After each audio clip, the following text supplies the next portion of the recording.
What if one simple question could completely change the way you see your future? That's exactly what happened the first time I spoke with today's guest. He's a physician, coach, author, podcaster, and someone who's played a pivotal role in my journey. Stick around because the question he asked me and the way he helped me answer it just might be exactly what you need right now.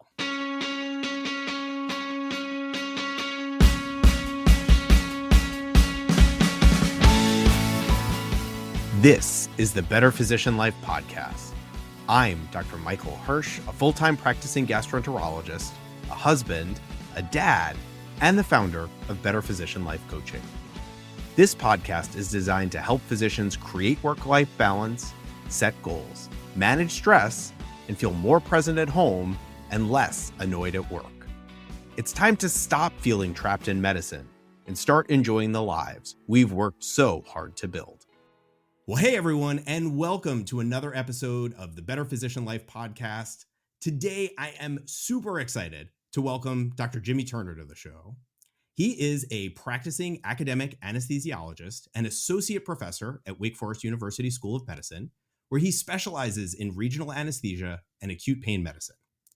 Beyond the clinical setting, Jimmy is a certified coach who has helped tons of fellow physicians, including me, navigate things like burnout, mindset, and money. He's 100% the reason we are sitting here and chatting today. But wait, there's more. He's also the author of Determined: How Burned Out Doctors Can Thrive in a Broken Medical System. And he co-hosts the podcast Money Meets Medicine, where he brings honest, practical conversations about personal finance into the physician space. He's also a licensed insurance agent, helping physicians navigate the confusing process of disability insurance. And I could not be happier to have him here on the show today. Welcome, Dr. Jimmy Turner.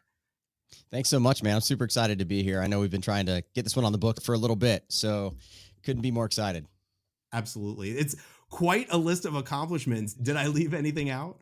I'm sure there are things you left out somewhere in there. I live a pretty crazy life. Most people ask me, probably the most common question I get is like, how do you do all these things? And the answer is quite simply, I don't know. I don't know. I mean, to get to the bottom of that answer, people would have to ask our wives, right? Yeah. I mean, honestly, when people say they married a better half, I legitimately did that. My wife is like a living saint. She's a substantially better human being than I am. And I am thrilled that she decided to call me her husband. 100%. Same. So you and I go way back. I was reading your work and listening to your podcast long before I signed up for physician coaching back in 2020. And I had already learned so much from you, but one of the most impactful moments actually came in our very first conversation. We were talking about whether or not I was going to sign up for physician coaching, and I was super skeptical. And honestly, I had pretty much already decided my answer was no. And then you asked me a question that made me stop and think, right? And that question was this: if you don't do this, what will change? And up until that moment, I had a pretty firm belief that people don't change. But that one simple question cracked the door open and made me see possibility in a way I hadn't really seen it before. Now, when I look at all you've done, your accolades, your pivots, your willingness to evolve, it seems pretty clear that this is something you've leaned into for a lot of your life. Has this always been a part of who you are? Yeah, it's such a funny thing. First of all, I will say skepticism towards coaching is completely healthy. And I think that's where 99% of us start. So if you were listening to the show and you're like, I'm skeptical about physician coaching, you're probably in the right spot. And all of us that ended up getting into it from the client standpoint and then the coaching standpoint, we were skeptical to begin with too.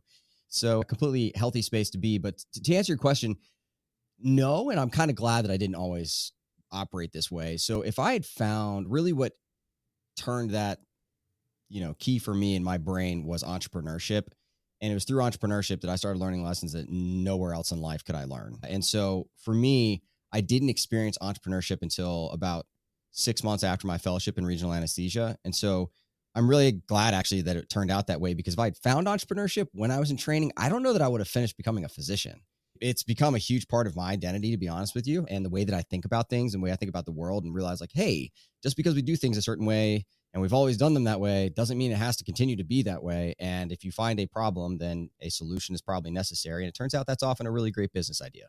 And so for me, embracing change came through the process of starting a blog and then realizing, hey, it's probably not the best idea in the world for the dyslexic kid with a reading disability to have a blog. You can't spell, right? And so I was like, maybe podcasting was a better idea because it turns out that my voice is better than my writing, and people get to know and like and trust you more if they hear your voice than if they're reading your writing. And so it's been a constant evolution of finding what I enjoy, what I'm good at, what I'm not good at, being honest about what brings me peace, what brings me happiness and fulfillment. And that is often at odds with what other people think you should be doing. And so I have embraced change in all of the different aspects of authorship and podcasting and being in venture capitalism for a year and personal finance and burnout and coaching for physicians. All of that stuff has really just been about me trying to find my path and trying during that process to enjoy the journey. Because ultimately for me, I was the classic arrival fallacy junkie where it's like, oh, if I do this, the next thing, that's what's going to make me happy.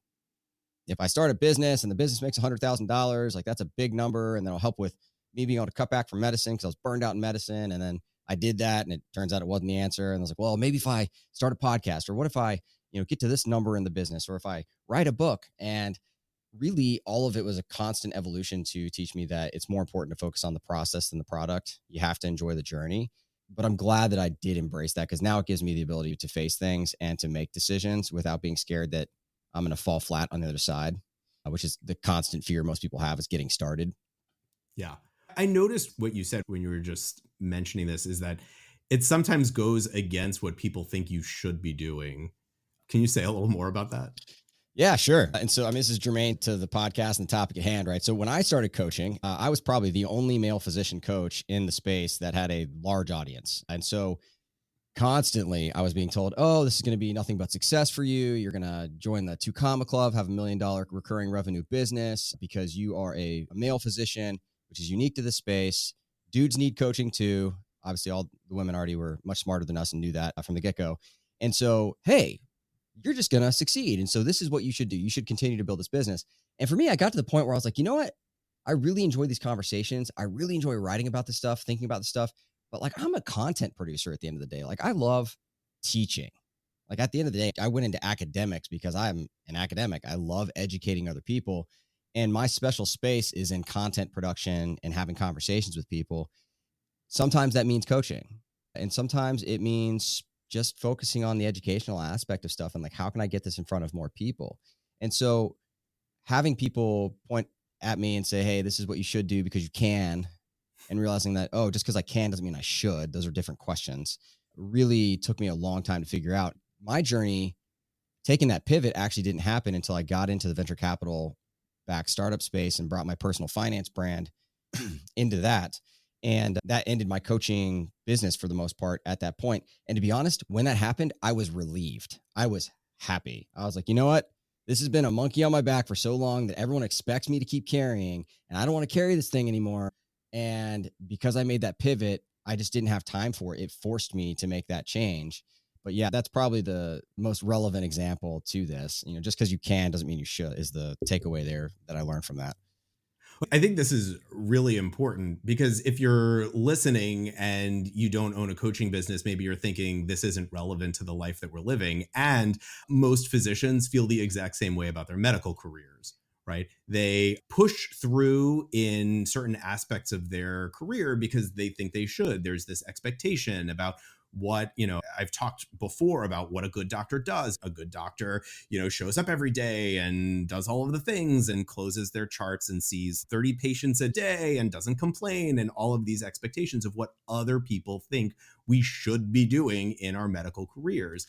And it's fascinating to me to hear you talk about the same experience in the entrepreneurial space, because it just goes to show we're not immune to this, right? Like, leaving one space or pivoting to a different space doesn't mean all of these problems or issues or concerns magically disappear. They just show up in a different way. Yeah, I think that in medicine, to your point, this is most common when physicians have the experience of having their altruism being taken advantage of. To your point, like, hey, a good doctor does this, a good doctor does that. It took me a really long time to realize that and my wife has this saying. My wife has several just beautiful sayings that have profoundly impacted me. And she is not the person that came up with these things. She's just the one that I hear it the most from. But, the idea that like clear is kind, right? So that might mean setting expectations for people and being really clear about what those expectations are. And that's actually not mean. It's not rude. You're not putting people off. You're just saying, hey, like this is my expectation for me, and this doesn't currently meet that. And so I'm not going to do that. It's not a priority to me, right? That's not mean. You're being clear. And so when we have this idea of like, what is a good physician and what is a good physician supposed to do?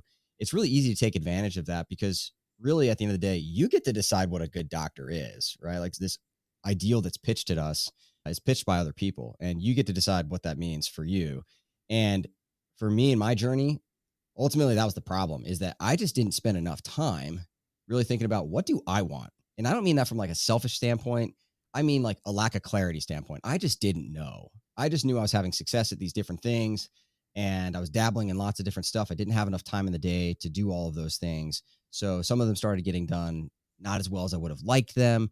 And really what I needed at the time and what that pivot basically required was for me to step back and say, what do I want? And it turns out for me, I like simplicity.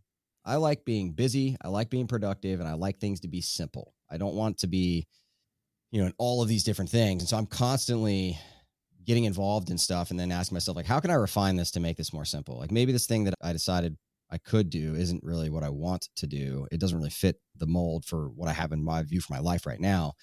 But at the end of the day, I think that most of us get put in that space because we are living up to someone else's ideal of what we should look like. And we haven't really spent enough time thinking about our own ideals of who we are and what our goals are and what our purpose is on this crazy thing called Earth. And for me, it wasn't until I was forced to take that step back that I started having some of that realization. I think for a lot of us, that's when it happens. It is when we are forced to do it. Do you have any ways that you have found work for you in terms of checking in every once in a while to figure out if the stuff that you're doing still fits with the life that you want? Any recommendations? Yeah, for me, a lot of the time, this really comes down to, and this isn't super scientific and maybe not the most helpful, but I think we all get a sense of a feeling that we are, and for me, the feeling is often overwhelm. And I'm sure that you talk about this, on the show in terms of how completely unproductive that particular emotion is. And for me, I get to a space of overwhelm. I'm like, I have all of these things to do. When I back up, I'm like, to your point, like, if you keep doing the same things are going to happen, right? I'm like, well, what is the alternative? The alternative in this situation is that I'd be bored. And for anybody that knows me, like I hate boredom more than I hate about just anything. I do not do well with it. Yes, that means I got lots of internal work that I need to do. I'm aware, but I hate boredom. I've always hated boredom. I like being productive. And so sometimes I'm like, you know what? I'm okay living on this like closer to the overwhelm side of the spectrum because I know that I'd rather be busy than be bored. But for me, there's definitely a clear point where it's like, okay, this is overwhelming enough that this is an issue. I now need to have goals, thoughtful discussion with myself or with others to figure out, okay, you're doing 7 things. How many of these can we actually fit and do life well? And so for me, it usually starts with a feeling, and that feeling is what causes me to take a deep dive and get clarity on my hell yes policy, I like to call it, right? And so I get really clear on what are the things that matter most to me. So we were talking before we hit record about busy life and busy schedules, and sometimes things at work aren't the way that I would love them to be, and corporate America and harmonization and all this stuff as my hospital has been acquired and merged, and all the other things that have happened with consolidation in healthcare. And some of that results in a job that I don't like certain aspects of. And I have to back up and say, yeah, but the job that I have right now does provide some things on my hell yes policy that are pretty high up there, like probably number one, which is I have more control over my time with my current job, despite some of the things that I don't love about it, than I would with most anesthesia jobs. And so by stepping back and saying, like, I know I don't like feeling overwhelmed. I know I don't like this current space that I'm in, but what are the good parts of what I'm doing right now? And what do I have to do to maintain that? Right. And if it's like outside the list, like, well, in order to maintain your current schedule, you need to continue to do these 3 things. Like, okay, well, I guess those 3 things need to stay on this list for now because my number one priority is making it to baseball games and football practice and flute and all the stuff that my kids do and support my wife. And so really it's getting super, super clear on what are my priorities and then what are the things that I need to do in my life that have to happen to make that be a possibility.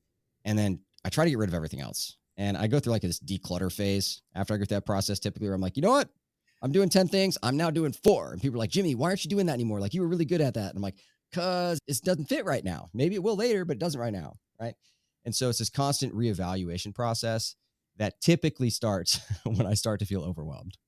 Yeah.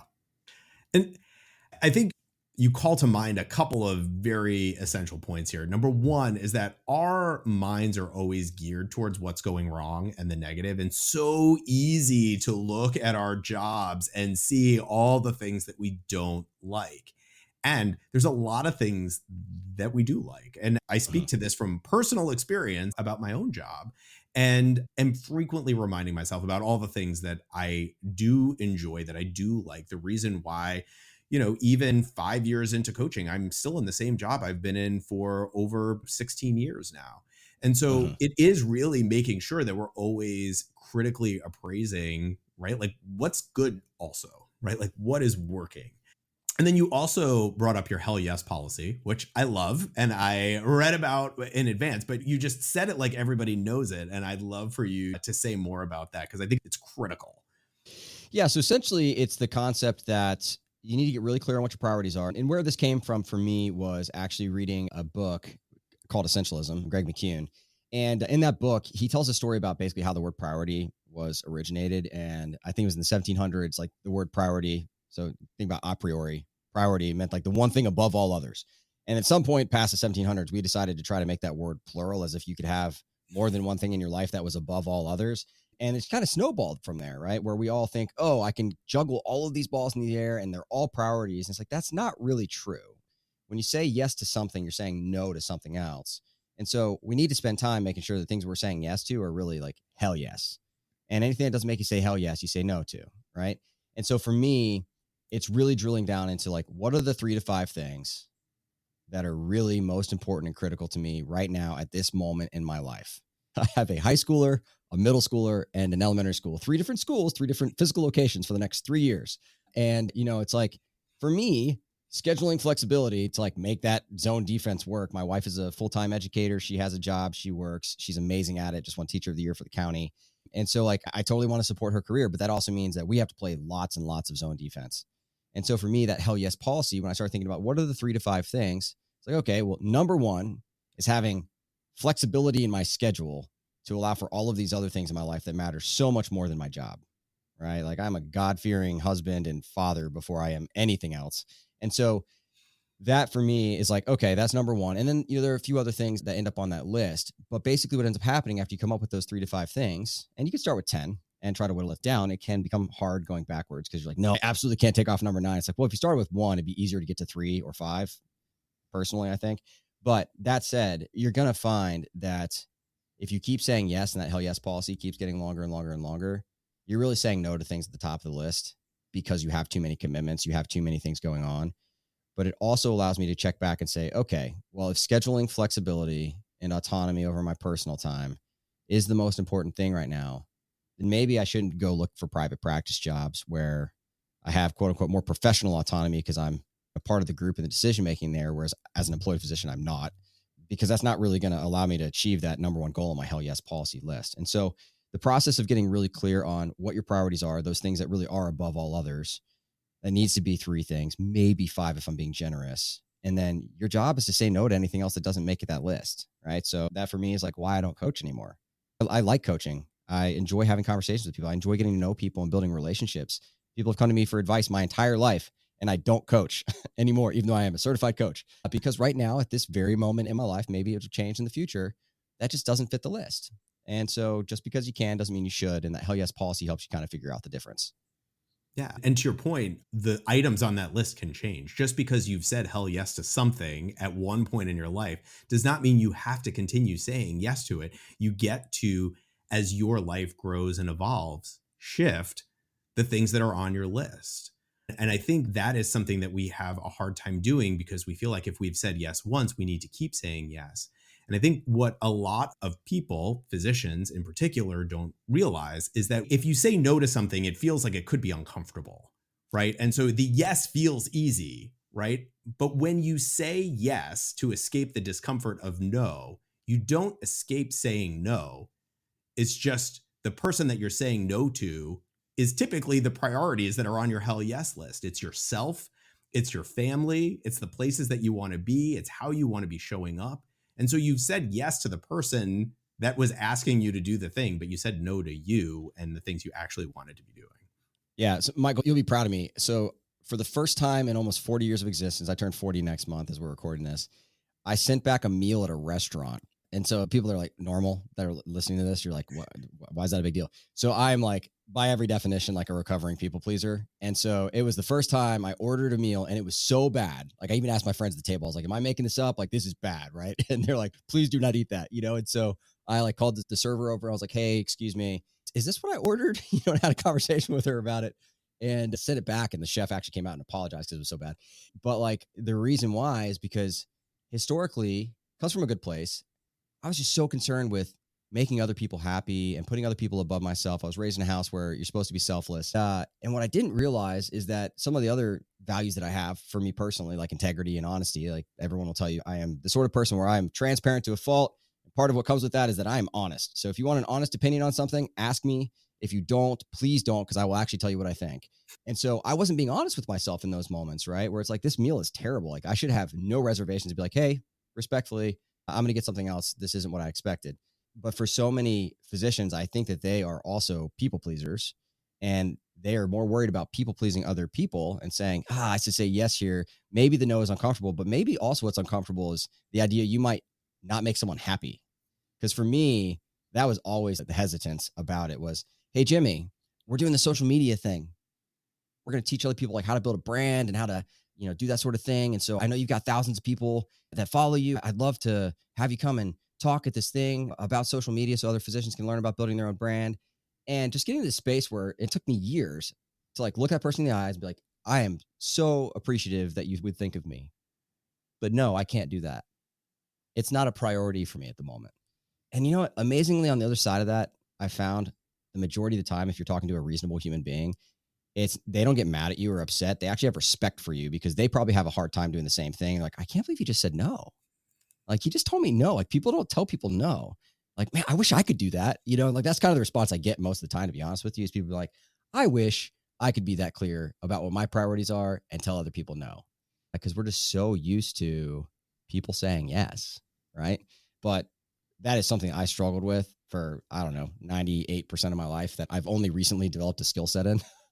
Well, congratulations. I appreciate that you're able to put that in past tense. I'm a working in progress, as Ted Lasso might say. I totally get it. But yeah, I mean, and it all does feed back to that shoulding that we talked about at the beginning of the episode, the expectations, like what other people think we should be doing and what we think we should be doing. We think we should just be saying yes to every opportunity. In medical education and medical culture, you don't say no. You say yes to opportunities. And if you keep doing that, we burn ourselves out, as we are seeing across medical culture right now, that we do have to reserve some space for ourselves. Yeah, I think Brene Brown is the one that said, you know, shoulding yourself into shame, right? And that ultimately is the result that is produced when you have these should statements that you're expressing. I think what's hard, and honestly, I'll give you an example, right? So Wesley has football practice tomorrow. Yes, I'm a physician. Yes, I let my kid play football. You can send me judgmental emails. It's okay. I'll accept them. And there's also a Wake Forest NC State football game tomorrow at the time of recording this. And so I've literally been sitting there all day, like, should we go to practice because he has practice and we've committed to that? Or should we go to the game, which both of us want to do more? And there's like this constant battle between like commitments that we've made and desires that we have and what wins out. And I think it's an interesting process to think through. And in fact, one of the other coaches on the team is like, nah, man, like me and my kid, like we're skipping practice. We're going to the game, you know? And he just like sends it in the group text and it's just not a thing for him. He like does not care. He's like, hey, other coach, I know you're going to send me an Instagram back, but I just want you to know me and my kid won't be there. And I'm like, I've been deliberating about this for 72 hours, right? Like, what do I do? And if I do it, what do I say? And I think it really does come down to oftentimes our commitments and our desires are at odds with each other. And they produce these should statements, and those should statements lead to shame, which is really, really hard because there isn't like a right thing to do in those moments. And if we always let our desires win over the commitments that we've made, that's obviously not a great place to be, in my opinion. But if we always let the commitments that we've made be ironclad and they can never change, because once you say yes to something, it has to stay yes forever, That's obviously also not a healthy place to live. And so for me, like living in that awkward tension in between those two things is where I find myself quite often. Yeah. And what I notice about your story is that when somebody else leads the way, it becomes easier, right? When they set an example that it's okay to say, like, my kid's not coming to practice, we're going to do this other thing. It becomes easier for us to be like, yeah, me too. And Right. in a lot of ways, you have also kind of led that charge in entrepreneurship for physicians, right? Like you have become an example of how physicians can lean into entrepreneurship. And when I first met you, not an entrepreneurial bone in my body, never a single desire to run a business or figure out how to do all of this stuff. And here we are 5 years later, as I try to navigate what it is to be a business owner and how to do all of these things that honestly I never wanted to learn. And I'm so glad to be here learning how to do it all. It's brought a level of fulfillment back to my life that I didn't realize I was missing. How do you feel? What do you recommend or encourage or invite physicians to think about physician entrepreneurship? Yes. First of all, I want to say, like, I'm super proud of you. Like, watching your journey has been so fun. And, taking you from the shell that you were in at the very beginning and like cracking out of that and like, okay, I'm going to explore this world of talking to other people. Right. And I'm going to explore coaching. And then you're like, you know what? I think I'm going to do coaching too. And then, joining and like having that coaching process with other coaches and then going and starting your own thing. I think that's such a cool journey to follow and something that you should be so proud of. Entrepreneur is always such an awkward topic for me. And I'm going to tell you why, because I think being an entrepreneur is harder than being a physician. And it is infinitely more stressful in my world. Maybe not harder than being a physician. That's not the right word, but it is infinitely more stressful to me than doing anesthesia, where when I make mistakes, people die. So, let's just paint the picture there, right? It is not for the faint of heart. That said, entrepreneurship, because of that, also teaches you lessons that nothing else in life will teach you. And so if you are of the more stoic philosophy that the obstacle isn't in the way, the obstacle is the way to success, and actually working through difficulties and things that are hard often produce the best things in your life, then I would say, even though I just painted that terrible picture of entrepreneurship being super stressful, all of that stress that comes from entrepreneurship teaches you so many things about life, about you, about dealing with negotiations and tough conversations, how to say no, how not to cast blame, or how to figure out where to go when there's no map, right? So to your point, like I didn't really have anybody for the most part to follow in the business that I was creating. Like I had a personal finance business. The tagline was originally fighting burnout with financial independence. So I always married wellness with personal finance. I was a personal finance blogger who then stepped into the wellness space with coaching. And I was trying to live in these kind of two worlds and make them mesh. And for so long, a lot of that really led to a lot of existential difficulties in my head. Like these things don't go together, right? But to everyone else externally, they're like, no, this makes tons of sense, Jimmy. This is great. And I'm over here like really struggling for 2 years and like how do these two worlds meet and that sort of thing. But like going through that process allowed me to learn so much about me and my journey. And maybe you could have a similar experience if you were a true private practice owner building a business, brick and mortar, and you're having to advertise and you're having to build funnels and find patients and that sort of thing. I think that experience used to actually happen more often in medicine now than it does now. But for me, it really is the process of learning how to be comfortable with being uncomfortable at the end of the day. That's what entrepreneurship taught me. And if you're willing to do that, the benefits on the other side can be amazing. Yeah. It has been my argument that physicians have always been entrepreneurs for the exact reason that you were just laying out, that you used to hang up a shingle and have to find a way to advertise to patients to come and find you. And over the years, as we've been fed that, doctors are bad at business and let me do that for you, I will make this so much easier. You can focus on the thing that you are trained for. We lost an essential piece of what continued to provide fulfillment, right? As somebody who's, more than 20 years after graduating from medical school, don't tell anybody, I've seen most things, right? I haven't seen everything, but I've seen most things, and I've seen most things a lot of times. And so, there starts to become a time where it's like, okay, just like more of the same thing. And I think that that's what entrepreneurship has brought back into my life that I didn't realize was missing, was this ability to learn new things, to try, to fail, which is hard to admit. It's hard to do and fail publicly, right? Where other people are watching you fail and you just get to just go back to it and keep going because it's the thing that you want to be doing. I've done that so many times. And yes, right. And if you want to be in this space, right, the man in the arena quote, I know is a quote that speaks to both of us. Yes, like the only person who gets to judge are the other people who are in the arena fighting the fight, right? Because other people can be in the stands watching and judging, but the real work, the real credit goes to the people who are fighting in the arena. Yeah, it's something that you can only learn if you are in the arena. And classic example of this, right? So if we're talking about online entrepreneurship, like there are cartoons now, right? Movies, right? That make fun of this and say, hey, like, don't go look at the comment section, right?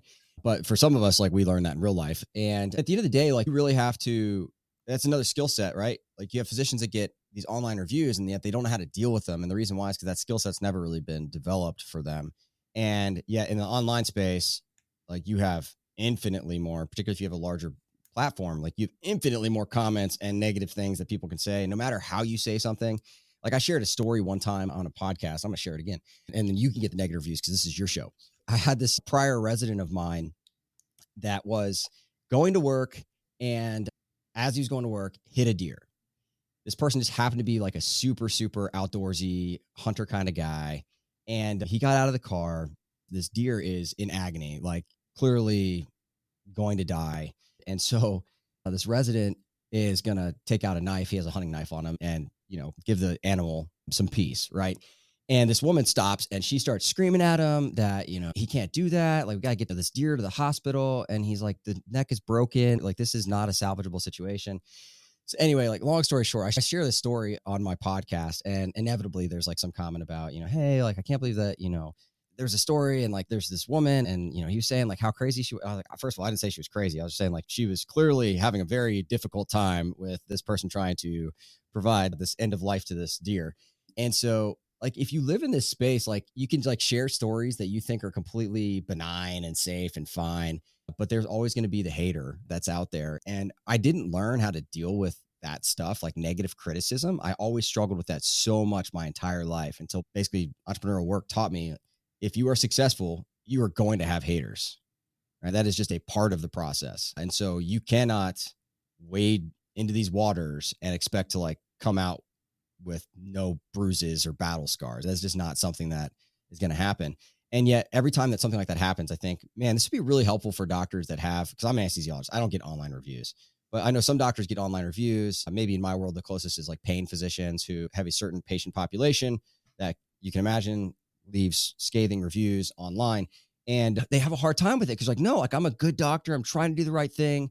And I can't believe this person left this review. And for me, like I never would have learned that skill set of dealing with criticism, like true criticism, public criticism, where people are saying terrible things about you if it weren't for entrepreneur work. And at the same time, like I'm incredibly grateful for that because it's a skill set that I now have where it's like, you know what, maybe that person's having a bad day. Like, I don't know, like there's all sorts of narratives that I can spin now that I have skills to deal with and say, you know what, maybe this person is having a bad day. It wasn't their best moment. I'm sure that I've said things in my life too that are not kind about other people. Right. And I can provide that person grace and just completely release it from like having any meaning on my life. But it's, to your point, the sort of thing that you have to be in the arena to experience both the difficulties of it, but also the amazing benefits that come from doing this kind of work. Even if you fail, you will learn, which is ultimately the goal. And you reminded me something earlier too about just, the idea of growth. I think that for me, that's what I see most physicians really struggle with is they get to that mid-career spot and they're like, I have seen these things over and over and over again. And it really is just becoming, second nature to me. And they get bored and they have this inkling in the back of their mind, like, I need to make a change. I need to do something different. And really what that is that human beings are meant to grow. You're meant to change. You're meant to do something different. You're meant to learn. It reminds me of, The Man's Search for Meaning, in that book, and just the idea that like the people in the concentration camp that didn't make it, assuming that they, beat the odds of landing in a destination where they didn't find an end otherwise, like they typically they lost their purpose. They didn't have a meaning for life. They didn't have a reason to grow.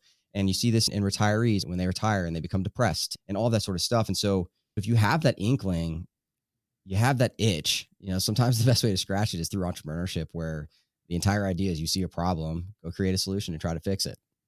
Yeah. I love that. I know. As we're talking, we're both thinking about all of these other things. So I will say, I started out also with blogging. And I remember the first time somebody commented on one of my blogs and called me a quack, which was the Mhm. first time in my life I had ever been called a quack. And I remember you telling me, you can be ignored or you can have haters. You get to choose, right? Like Yep. nobody knows you exist, right? Or you can have haters. Those are the two options. And so Yep. I would much rather get a negative comment and people know that my work is out there and that I'm doing my part than just to be ignored and fading in the background. And then going back to what you were just saying. So what advice would you give somebody who is aching toward like the boredom and trying to figure out like maybe physician entrepreneurship, maybe not, I don't know. What do you suggest? Where do people start?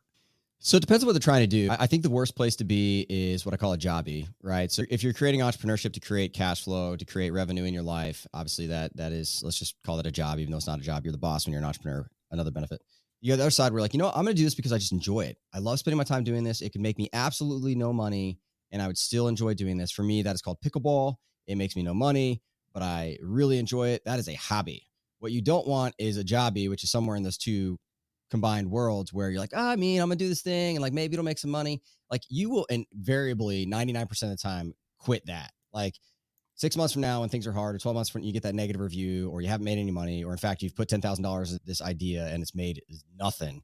Right? You're gonna be like, I quit. I'm done. This is not worth it. This is total waste of time. And it's because it was a jobby, right? Whereas if you said, you know what, I'm gonna commit the next 3 years to doing this thing. I'm gonna put $10,000 into this whatever, and I'm just gonna see how it goes. And I'm going to put the work in. I'm going to show up every week consistently. I'm going to publish that podcast every single week on the dot. I'm going to do the things that I've set out to do.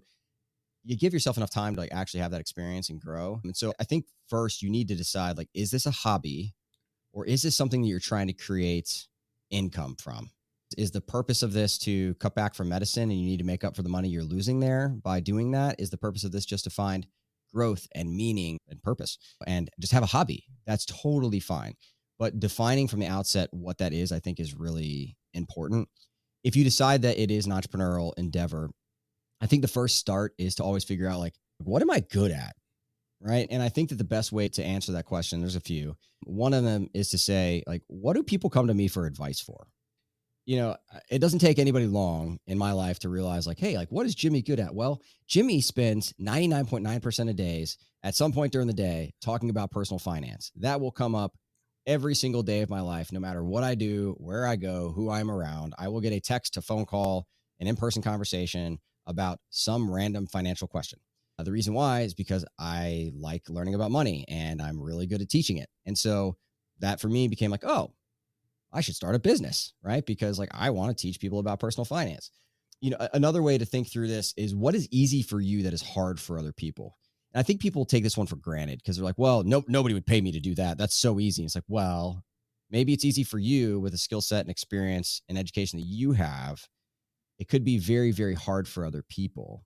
And the reason that matters is because in the world of entrepreneurship, it's upside down world, your time is not correlated with the money that you make. You make money based on value that you provide. And so I can work less in a business and make more than someone else by providing value from my experiences, from my education, from the way that I think through things. And so what is easy for you that is hard for other people? And so once you define like how much profit do you need to come in from this thing? Like, is it zero because it's a hobby, or do you need to have $50,000 a year to cut back, 20% from your job? And then you figure out, what am I good at? You also have to look at, okay, what is needed out there? Like, is this a problem that people actually want to solve? And I think that that's probably the hardest thing to do in this whole puzzle, to figure out really. And the reason why is because it is super, super common. Ask me how I know, to build something that you were like, people are going to love it. It's going to be a great idea. They're going to buy it like hotcakes. And then they don't. And they're like, okay, I'm going to solve that problem. You know how I'm going to solve the problem? I'm going to go talk to my people, my target audience, and I'm going to ask them what they want. And then you build exactly what they say, and then they still don't want it because humans are human. They don't know what they want, right? And so it turns out that becomes a bit of a trial and error as it goes, which is why you need to make that commitment. Like, I'm going to do this for 2 years. I'm going to do this for 3 years. And then if after 3 years I haven't reached a goal, then I'll hang it up or I'll do something different, right? But it really comes down to those three things. How much money are we talking about? How much profit do you need to come from this thing? Like, what is your natural propensity? And do people need this? Like, are you solving an actual problem or not? Right? Because there are certain problems that people have that they would not pay money for to have solved. Just depends on the situation, Yeah. And I think, for physicians, it's important to also understand that, medical education, medical training is very linear, and there is no linearity to entrepreneurship. It is None. all over Zero. the place, and you have to be willing to pivot, move, do things. And so, yes, to what are you good at and what are you willing to be uncomfortable learning how to do?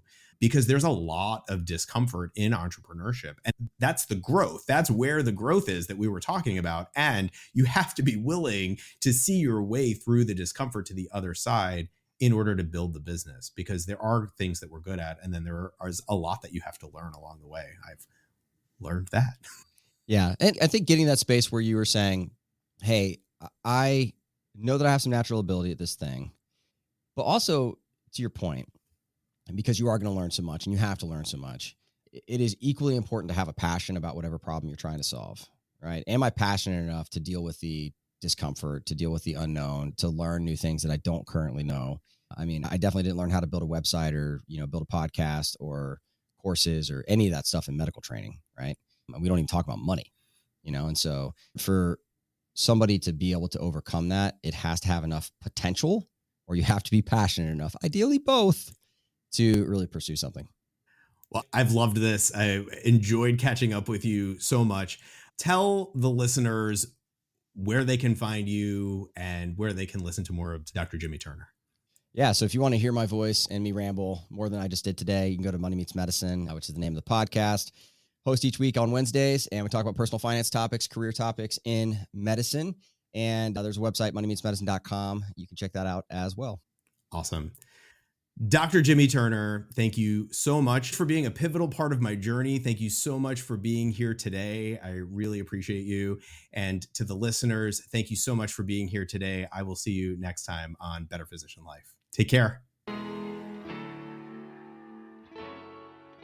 Thanks for hanging out with me today. I know how full your days are, so the fact that you chose to spend this time here means something. If anything in this episode hit home, hit subscribe and send it to a colleague who might need it. And if you want to learn more, check out my website at www.betterphysicianlife.com. These conversations matter more than we realize. And please take care of yourself. I'll see you next time.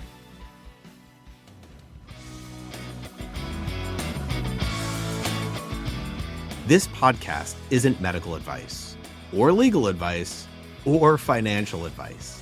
It's perspective from one doctor to another on how to reclaim your time, purpose, and peace. If you're making big decisions, talk to the people and professionals who know your story best.